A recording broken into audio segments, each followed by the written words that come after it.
El conjunto de murales que aparece en el cubo de la escalera principal recibe el nombre de Epopeya del Pueblo Mexicano, espacio que causa admiración a propios y extraños en el Palacio Nacional. Es la obra pictórica del muralista Diego Rivera. Se encuentra en el cubo de la escalera principal del patio central, a lo largo del corredor norte y en un pequeño tramo del corredor oriente del primer piso del mismo patio. En los años 20 del siglo pasado, el artista fue convocado por el encargado de la cartera de Educación Pública, José Vasconcelos, para narrar la epopeya del pueblo mexicano a través de la pintura. La mayor parte de los mexicanos eran analfabeta, así que el muralismo, además de ser una técnica formidable para espacios abiertos, se convirtió en una herramienta didáctica para transmitir, por medio de trazos muy precisos, mensajes a quienes los contemplaban. Diego Rivera inició su pintura en 1929, en el cubo de la escalera principal de Palacio Nacional, donde resumió su concepción de la historia de México. En el ala norte de este cubo rescató la cultura tolteca como una civilización gloriosa representativa de la época clásica prehispánica. En la parte central se ubica un hombre blanco y barbado, rodeado de su pueblo. Se trata del sacerdote Quetzalcóatl, quien enseñó a su pueblo artes, oficios y leyes justas para sus habitantes.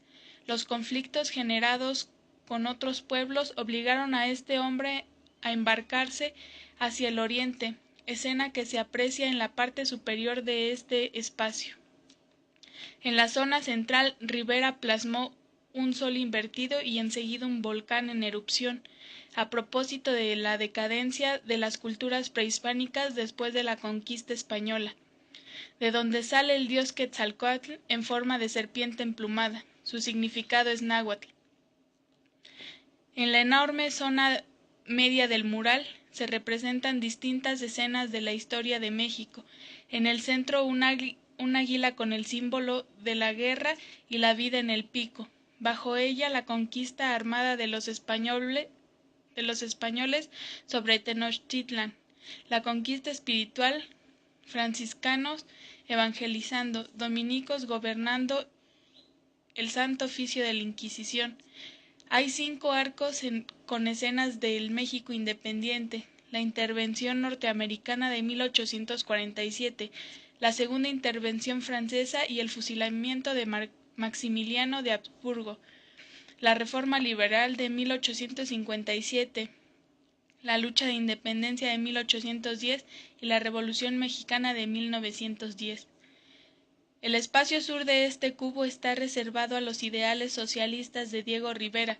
En él se aprecia la transformación de la sociedad mexicana capitalista de su época en una sociedad socialista por medio de la lucha armada por parte de campesinos y obreros contra la propiedad privada de los medios de producción de las burguesías mexicana y extranjera, así como la educación obligatoria por el Estado mexicano a sus habitantes de todas edades y condiciones sociales como elementos de transformación intelectual ante el opio de las sociedades que representa la Iglesia Católica.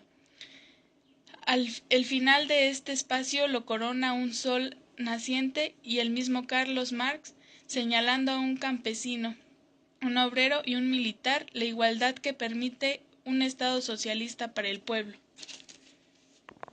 Todo lo anteriormente dicho lo he leído textualmente de la página oficial del Palacio Nacional. Ahora les explicaré mi opinión sobre este mural. Del lado derecho del mural, Rivera plasmó y trató de describir el México prehispánico, su organización y la forma de vivir de sus pueblos. Samuel Ramos menciona en su libro El perfil del hombre y la cultura en México que los mexicanos antes de la conquista española tenían una cultura, costumbre y tradiciones propias que distinguen a las culturas indígenas de nuestro país, y que individualmente eran personas susceptibles, pasivas, inseguras, sumisas y con poca voluntad. Cuando los españoles conquistaron nuestro país, se originó la colonización y con esta el mestizaje que dio lugar a la tercera cultura, que es a la que actualmente pertenecemos la mayoría de los mexicanos, y es a esta tercera cultura a la que se refiere Samuel Ramos de que tenemos un sentimiento de inferioridad. Es por ello que el mexicano trata de imitar otras culturas para ocultar su inseguridad, pero no se manifiesta claramente sino a partir de la independencia, cuando el país tiene que buscar por sí solo una fisonomía nacional propia. Por otra parte, les hablaré sobre la estética del mural mencionado anteriormente. La estética está considerada desde el sujeto, es como una mera contemplación o como una proyección sentimental. Este mural es mimético ya que representa una copia de la realidad, expresa sensaciones inexplicables. Este mural es interpretado de diferentes maneras porque cada quien lo interpreta a su manera. Kant diría que este mural sería sublime matemático, ya que el espectador se siente nada con lo que está viendo. Según Erwin Pano, hay tres formas de analizar el arte. La primera es el análisis preiconográfico, donde se describe de manera exacta la obra de arte. La segunda forma es el análisis iconográfico, que explica lo que significa cada uno de los símbolos que contiene el mural. Y por último, el análisis iconográfico, que explica el significado de la obra de arte.